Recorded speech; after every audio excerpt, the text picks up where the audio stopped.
think you understand the Vietnam War erase everything you think you know, because the tactics taught to American soldiers weren't just flawed, they were a death sentence now.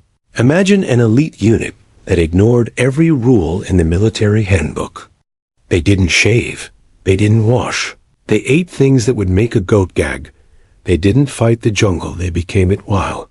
American units were being cut down by the thousands. These men achieved a kill ratio so extreme, the Pentagon quietly buried it. 200 enemy dead for every one. Operator lost. That isn't combat, that's annihilation.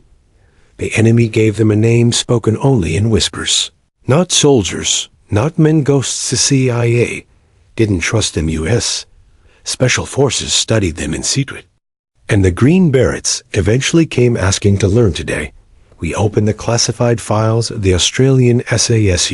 Or learn why a bar of soap could get an entire platoon killed, why they allowed their bodies to rot, and how a mutilated toothbrush helped them survive ambushes that wiped out regular units.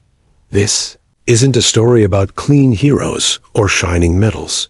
This is the story of civilized men who willingly descended into hell and learned how to rule it. Vietnam 1967. The sun crushed everything. Beneath it, heat wrapped the jungle like a wet blanket thick enough to choke on a U.S. Army. Huey helicopter dropped through the haze, rotors pounding the air with that familiar mechanical heartbeat every soldier in Southeast Asia knew by instinct. When the skids hit the dirt, the door slid open. Out stepped Captain William Harrison. He was perfection. His green beret sat razor sharp on his head. His uniform was starched, pressed, flawless. His boots gleamed unnaturally clean in a land made of mud, and surrounding him was the unmistakable scent of soap, cologne, and civilization. Harrison carried himself with the confidence of an empire. He had been sent by the Pentagon to observe, evaluate, and correct Allied forces operating in the sector.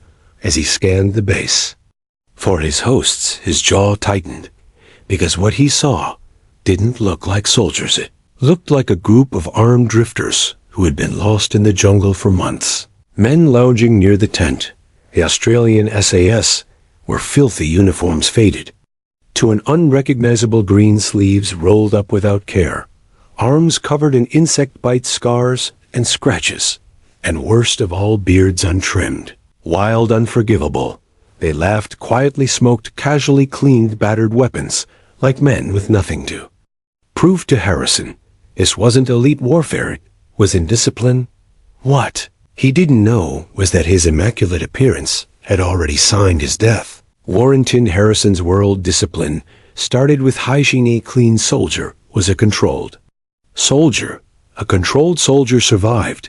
He marched toward the Australians, prepared to teach them professionalism instead. He walked into a classroom where civilization didn't apply. Captain McGregor, the Australian commander, didn't stand, didn't salute, didn't even look up. He kept carving wood with a blackened knife. Harrison stopped 3 paces away and cleared his throat. Loudly, McGregor finally looked up. His eyes were old, not tired. Experienced. Harrison delivered his lecture standards. Appearance, hygiene, soap, discipline. He explained how American Special Forces maintained order and efficiency, how cleanliness prevented disease, how professionalism mattered. McGregor listened without blinking. Then he stood and stepped close. Enough that Harrison smelled sweat, earth, and something metallic that didn't need explaining. McGregor spoke quietly. He asked Harrison if he'd enjoyed his shower, the hot water, the soap, the aftershave. Then he told him the truth. They could smell him the moment the helicopter doors opened. Soap wasn't cleanliness, it was a signal flare out. Here the enemy didn't need radios or satellites.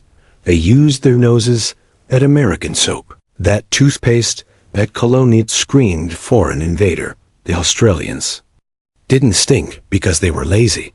They stank because they were erasing themselves. If I can smell you from 50 yards, McGregor whispered, they can smell you from 500. Harrison felt the blood drain from his face in seconds. Everything he believed about soldiering collapsed. That was just the beginning. Inside the prep tent, his rucksack was torn apart. Metal Cans clanged against the floor. Harrison, it was supplies. To the SAS, it was a death-rattle metal noise, carried farther than gunfire, spare clothes, useless underwear, dangerous letters from home, dead weight. Even his toothbrush wasn't safe. Handle was cut off, 5 grams saved, 5 grams mattered. Every gram not used for killing or survival was a liability. The Australians carried 40 kilograms of weapons and cut toothbrush handles to save weight. This wasn't logistics, it was obsession. And came the biology lesson. Americans smelled wrong. Their diet, meat, sugar, dairy, changed their sweat too. Locals, Americans smelled like chemicals. So the SAS ate rice, fish, local food. They allowed fungal infections to grow. They stopped treating rot masked humanity.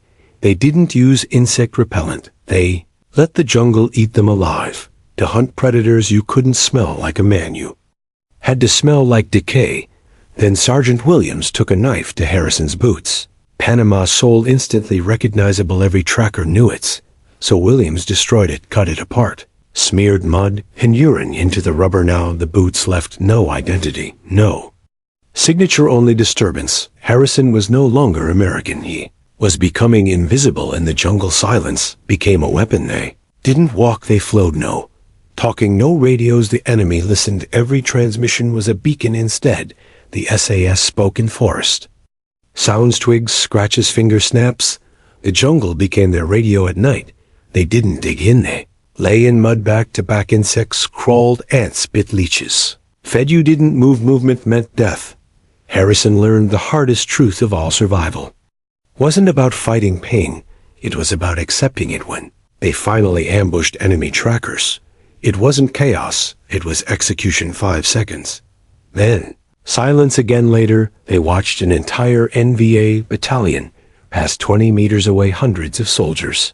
They didn't fire because winning wasn't about killing everyone. It was about not being there. Back at base, intelligence confirmed the truth. Enemy units avoided SAS zones entirely.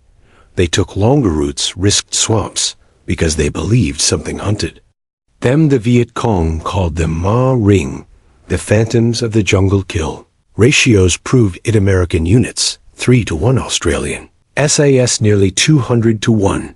The difference wasn't weapons, it was mindset. America tried to conquer the jungle. The Australians became it. Harrison wrote his report that night. A confession. Civilization was a liability. Silence was power. Dirt was survival. And somewhere in the jungle, the ghosts were still watching.